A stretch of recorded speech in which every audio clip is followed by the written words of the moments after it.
My name is Loretta Hayes, and I'm from Hayes Sewing Machine Company in Wilmington, Delaware. And welcome back to our creative videos. This is going to be the final installment for this year of the Tame Your Stash series. So I've already done a previous video on doing 5-inch squares, so charm packs from your stash. I've also done one with jelly rolls. So this time around, I cut from my stash 10-inch squares. So if you haven't seen the other two videos, my philosophy on taming that stash is if I just go and look for like one quilt's worth of stuff, I get sucked down the rabbit hole, and like I'm just organizing and I don't really get a whole lot done. So by taking and grabbing some fabric out of my stash and just going ahead and cutting 10-inch squares, I then have picked out some Villa Rosa patterns, and so I get multiple quilts done from one cutting session, which is a way easier way of dealing with your stash. So for this time around, we are doing 10-inch squares.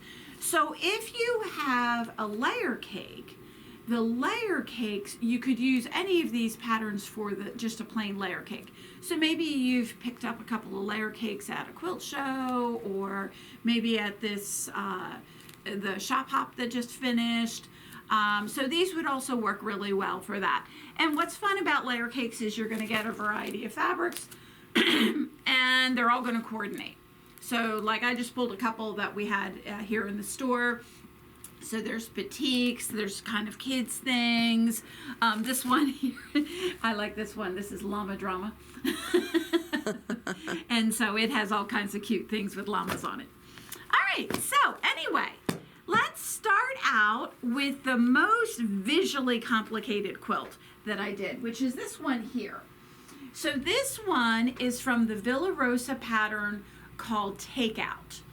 And it literally is like doing kind of half square triangles. Okay. So you take your 10-inch squares, you put them together, you create a half-inch, half square triangles, and then you chop them again. And so what happens is you end up with one side that is mirror imaged from the other side. So like this rectangle, which is your unit, you'll have one where the triangle is on the upper right-hand corner, and you'll have one where your triangle is at the lower, the upper, that would be my right, correct? Did I say that right? Yeah, so that one's the left, upper right. Upper right. You have to forgive her, she's left-handed. Yes, I have trouble with left and right. But you then sew those units together to create your squares. And this was such an easy quilt to put together because literally you're going to have every other square is going to be flipped. So we're going to be the triangles facing up, the triangles facing down, triangles facing up, and going across. But a fabulous quilt to do kind of a little maybe color coordinated. I did blues and greens. And on this quilt, I also, oops, it's not that quilt. I take it back. I just did a backing on that one, on there. So that is Takeout. The quilt as it is done in the pattern will finish up 51 by 72 inches. So that's a nice lap size. And you need 24 light 10-inch squares and 24 dark 10-inch squares.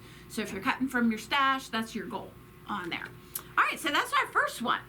Our second one, because I did a whole bunch of blue and green squares, I had enough to do another quilt. And so this quilt is called Candyland. And Candyland is also a very simple quilt. The blocks are, you basically are doing one block where you have a larger rectangle in the center and two smaller ones on each side. On there. You need for Ascot, which is what the name of this, Candyland. We'll get to Ascot. You need 36 10-inch squares. on What there. do you need for the? So for the lattice pieces, so what they refer to as their background, you need 3/4 of a yard of In this a case, the white. in my white, and then you will also need 5/8 of a yard to do the lattice going across on there. It's gorgeous. And I did I did this out of my stash, so I had enough to do the strips all the same, but I didn't have enough to do the strips going across. So I used 2 different whites, but you need to have a total of 3/4 of a yard when you're finished. Yeah, it's So funny. this I is a didn't white on notice white until you print, said something. and then this is a white solid on there. So definitely you can scrap this out. So this quilt, when it is finished, is going to be 55 by 72. And this is the quilt that I did the backing of. So let's Are you sure? No, I'm not. But when I flip it over, it seems to be working. All right, so let's flip this over. And so this is just another way of taking from your stash, because oftentimes That's cool. we don't have enough fabric to do the backings from our stash. But I thought that, it worked out really well That's nice. on there. So a great way of taking from your stash and make the stash go down a little bit more. So that was Candyland from the Villa Rosa postcards. All right, and then our third one, our last one, is called Ascot, believe it or not. And so the Ascot, I had used all of my blue and green squares, and so I was looking to do something that was maybe a little bit more masculine. Lovely, like just kind of grays and taupes and that kind of thing. I don't quilt with grays and taupes very often. I usually use them as background rather than design fabrics. And really all you need to do is the separate piece of fabric that is going to go in between. That is what you want to have as your pop color. So whatever you choose as the main blocks, make sure that that strip is going to give you some contrast. So in the pattern, they did it kind of in a white and black dot because they did colors. I think I could have gone, I really sat and figured and auditioned. I had thought like I could do black or I could do white. So I could have 2 different effects.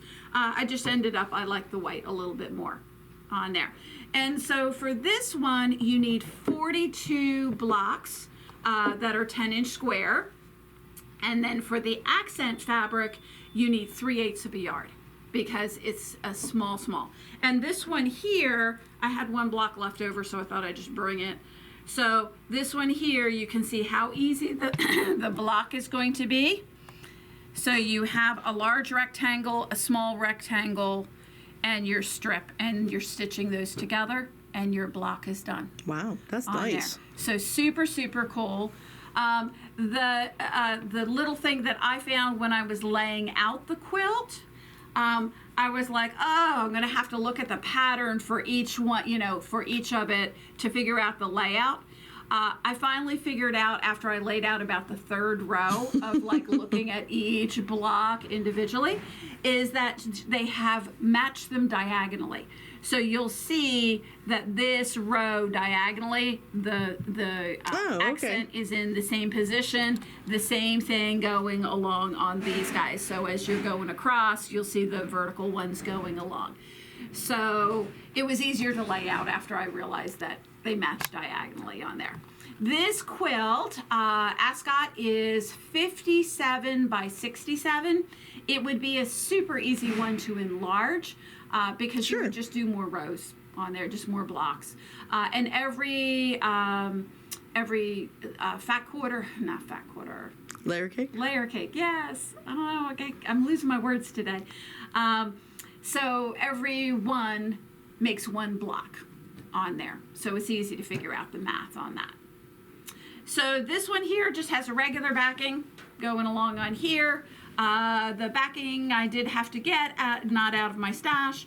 the binding I was able to cut out of my stash. So we even pulled the... Show off. Yeah, we tried to do that. And, you know, over the period of the year, because we did a video for the 5-inch, for the jelly rolls, and now for the layer cakes, I have done 10 quilts out of my stash. And, you know, quilt tops entirely out of the stash. Does it look like I've conquered my stash? Probably not. But it does look like I made a dent in it on there. So there is hope if you want to use your stash. These simple quilts from Villa Rosa are just a really great way to scrap it out. So I hope you enjoyed this, and we will see you next time.